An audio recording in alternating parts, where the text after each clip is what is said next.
Isa. No? So, ayaw pa rin tumakbo yung kabayo. Aber, dalawa. Ayaw pa rin tumakbo. No? Pangatlo, kumuha ng baril yung babae, binaril ko yung kabayo. Bumaba yung lalaki. Honey, bakit mo ginawa yan? Sabi nung asawa niya, isa! Kaya mo tumagal ng 50 years sa pagsasama nila. Dahil pag bibilang yung asawa, hindi na siya sasalita. Napakahirap pag gano'n ang kalagayan mo. Pero sa Panginoon, di ba? Dahil ang Panginoon ay may compassion sa atin. Ahabagin ang Diyos sa atin. Di ba? Laging bago, bawat umaga ang kanyang katapatan. Amen? Every morning, sabi nga, your faithfulness is new every morning, di ba? Sinasabi ni Haring David sa kanyang salmo, no? So, bakit natin dito? Una, ito yung Panginoon natin, eh. Hindi lamang siya may passion to help us, to minister to us, kundi He has compassion to meet our needs and our weaknesses. Amen? Ito yung isang lesson na natin dito. Pangalawa, natin dito. Ang isang bagay na nakita kong maganda dito, itong mga tao, some people brought a blind man and begged Jesus to touch him. Ang sarap mo, no? Kapag kami ganito ba mga kaibigan, di ba?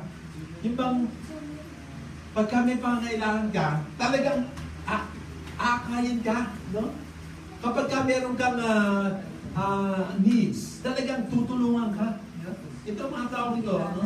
Some people brought a blind man, no? Parang nung mapalitan nilang dumating si Jesus sa Bethsaida, nagkaisa sila, nadali nitong bulag, no? Kailangan ito yung si Jesus, no? Ganun ho dapat ang maging kaibigan natin, no? Diba? Dapat daw yung ating mga kaibigan, ganito. Dapat, let us surround ourselves with this kind of people. Amen? Piliin natin, no? Pipiliin mo yung mga kaibigan mo, pipiliin mo yung mga kasama mo. Kapag ang kasama mo ay talagang tinitimbog ka, ay, hindi kasama sa destiny mo yun. Amen? Amen. Kapag pinupull down ka, no? Kasi ganito po yan eh, kapag dalawa kayo at in-average kayo, dapat ang average nyo mas mataas doon sa kaya mo. Amen? Diba? Ulitin ko yan, ha? 1 plus 1, no? Equals 2, diba? Divided by 2, was 1. In other words, ang worth mo 1, no? Kapag ka sinama ko doon sa isang tao, dapat hindi ka magiging 1/2. Kasi, kung yung isasama sa iyo, 1 plus 1/2, pag in-average yan, ano na lang? 0.75 ka na lang, 3/4 ka na lang. Tama ba? Tama ba? Amen. Kaya pagka dapat ang kasama mo, mag-i-enhance sa iyo, di ba? 1 plus 1 equals 2. Divided by 2, 1. Dapat ganun ang minimum mo. Dapat mamimintay mo yung at least yung average mo. Di ba? Pero kapag 1 plus 1, 1 tsaka 1, pinagsama mo yan, o 1 plus 0.5, pinagsama mo yan, i-divide mo sa 2, ilan yan? 0.7. Diba? Di bumaba yung average mo. Tama? Kaya ganun din daw sa ating pong pakikisama. No? Dapat yung spirituality natin, we are being surrounded by people who will push us up. Amen? Kaya nga tayo pumunta dito sa church. Parang kasama natin, mga tao gusto rin makalapit sa Panginoon. Amen? Pero kapag ang kasama mo, mga taong makamundo, mga taong taga-pachinko, di ba? Mga taong iba ang priority sa buhay. Di ba? Hindi ka umaangat, hindi ikaw ay bumababa din. Tama ba?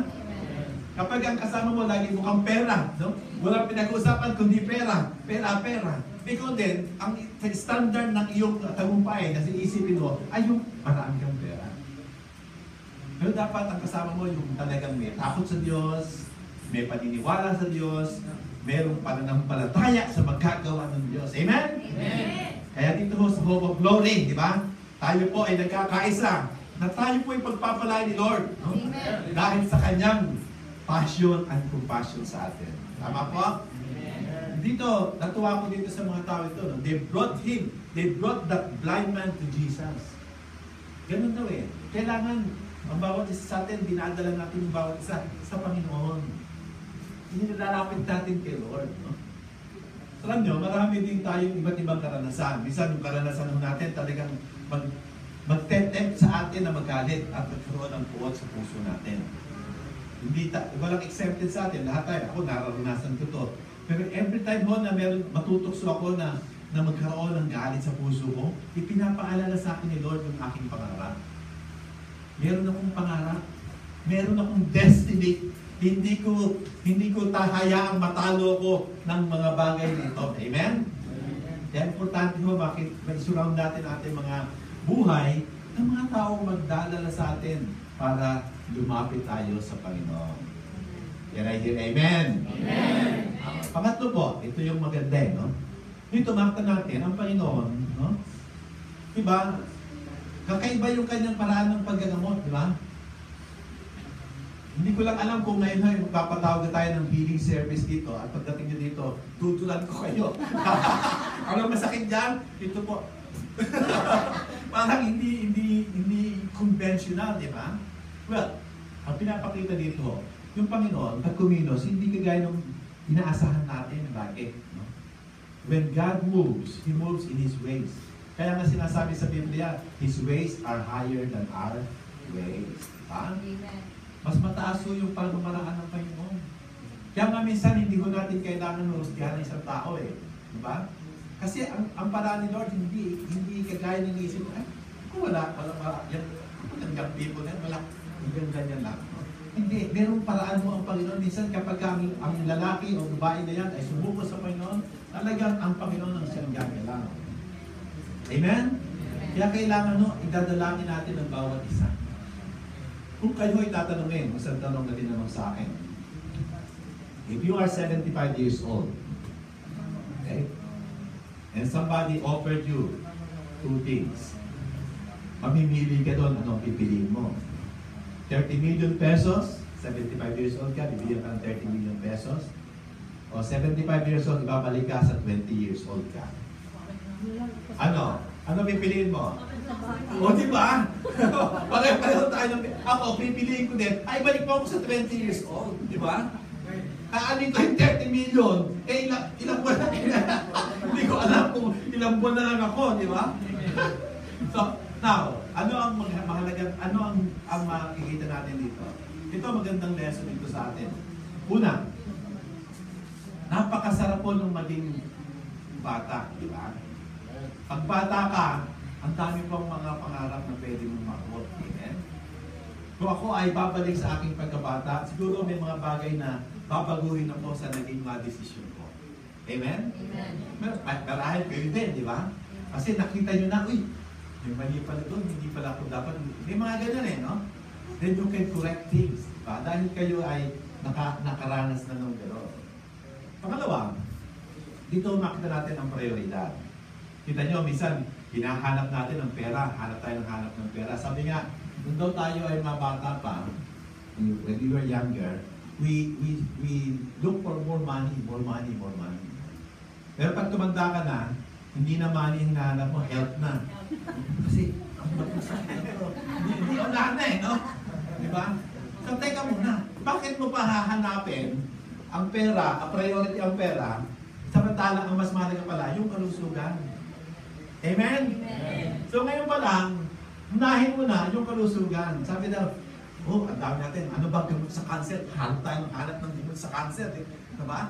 Ano ba yung mga dapat na event? Ako nga, nag-juice ako everyday. No? Talagang carrot juice, tsaka apple juice. Talagang everyday, every morning yan. No? Kasi yun ang unang gusto kong pumasok sa bituka ko. Why? Kasi gusto kong, ayoko nung sakit na yon. No? Ayoko nung sakit na cancer. Kasi ang hirap po nung may ganyang karamdaman. No? Yung aking isang kaibigan, namatay. She was only 40 years old, namatay siya because of breast cancer. Parang hanggang ngayon, hindi ko maintindihan, wala na siya. Samantalang dati, kausap mo siya, andyan siya, pero ngayon wala na. In other words, parang iniisip mo, teka muna, maggamot niya ako. Iniisip mo na ngayon ganyan. So, ano bang mas mahalaga? No? Mas mahalaga mo talaga ang buhay kesa hanap buhay. Di ba? Yung prioridad, no? So yun ang dapat natin i-enjoy. Enjoy natin yung buhay natin. Nakasama ang Panginoon. Diba?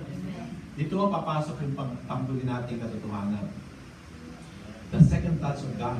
Ito, ayokong bitiwan ito eh. I shared it last Sunday sa Pizarro Zoo. I think it's very important para sa atin. So nung una, tinats ni Lord yung binuran niya yung lalaki at hinipo niya at nakakita siya. Pero nakita niya, blurred, di ba? Hindi pa gaano maliwanag. Ganyan nung tayo ay mauna makakilala kay Lord, di ba? Naranasan natin ang haplos ng Panginoon. Hallelujah! Talagang na-born again tayo, di ba? Naligtas tayo. Talagang kapag namatay tayo, alam natin sa langit tayo pupunta. That's the first touch of God in our lives. Pero hindi ho itong dumitigil. Kasi nagkaroon mo ng second touch si Lord sa buhay ng lalaking to. And then, when He did that second touch, iba ang nakita ng lalaki, no? Nakakita siya ng very clear. No? Kumbaga sana, naging solid ang kanyang pananaw. Naging lahat ng tingkad nakita niya. Lahat ng ganda nakita niya. Ganyan daw yung plano ni Lord sa atin. Hindi niya plano na maranasan lang natin na magkaroon ng buhay na walang hanggan. Gusto niya maranasan natin ang masaganang buhay na walang hanggan. Diba? I came that they might have life. Hindi naman period. Diba? Kundi may kasunod, that they might have it abundantly. Amen? That's the second touch of God sa buhay natin. Kaya lagi ko hinihintay yung second touch ni Lord. Yung second, pagka hinihintay mo ka ni Lord, talagang biglang itataas ka. Alam niyo ba na it is possible na napakahirap ng buhay mo ngayon, pero after 1 year, milyonaryo ka na. Posible ba? Amen. Posible ba sa Lord yan? Amen. Alam niyo, isang touch lang ni Lord sa atin can catapult us to a place na hindi natin imagine. So yun ang dapat natin hintayin kay Lord, the second touch of God. Amen? Amen. The second touch of God. Naranasan mo ito ng mga lalaki ng Diyos noong unang panahon. Halimbawa ko, si Abraham, di ba? Nung tinawag siya ni Lord, no? Di sumunod siya. No? Pero, nung sinubok siya ni Lord, nung ialay niya si Isaac sa kanya, at hindi niya winithhold ang kanyang kaisa-isang anak, doon niya naranasan ng iba yung pagpapala ni Lord sa kanya. That's the second touch. Unfortunately, yung tatay niya si Terah. Si Terah was the first one who received yung utos ng Panginoon na go to a place, go to Canaan. Una hong ibinigay sa tatay ni Abraham yon. Tatlo yung anak ko ni Terah. Si Abraham, si Nahor, saka si Haran. No? Tatlo yon. Pero namatay ho si Haran eh. Namatay siya. So ang naglibing kay Haran, yung tatay niya si Terah. So, nung binigay ng Lord kay Terah, go to Canaan, kinuha lahat ni Terah ang kanyang ang kanyang buong pamilya kasama si Abraham, at ang anak ni Haran na namatay na si Haran, pero anak niya si Lot, yung pamangkin, tapos si Sarah, tapos yung mga asawa ni Nahor, lahat sila ay pumunta na po sa papunta Kanaan. Pero nung makarating doon sila sa isang lugar na ang tawag doon ay Haran, doon na sila nag-settle. Hindi na nag-move. Hindi na tumuloy sa Canaan. Why?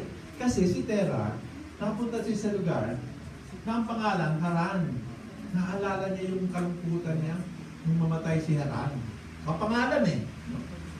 Kapangalan ng anak niya. So naalala niya yung lungkot, yung frustration niya. Hindi na siya nakamove on. So doon na siya namatay. Dapat sana, kapag sinabi ang the God of Abraham, Jacob, and Isaac, dapat the God of Terah, Abraham, Isaac, and Jacob, hindi na nakasama si Terah kasi hindi siya sumunod na doon sa gusto ng Lord sa kanya. Huminto na siya doon sa Haran. Nagsettle siya sa first touch of God sa buhay niya. Ganon. Pero si Abraham, no, nagpatuloy siya. Naranasan niya yung second touch of God. Si Job, ganun din. The first touch of God sa buhay ni Job, nakita niyo kung paano siya pinagpala, pero sinubok siya ni Satanas, no? Humingi ng permiso kay Lord na susubukin si Job. Pero hindi natinag si Job At ang nangyari, sabi niya, I know my Redeemer lives. At talaga nagtagumpay siya doon sa pagsubok.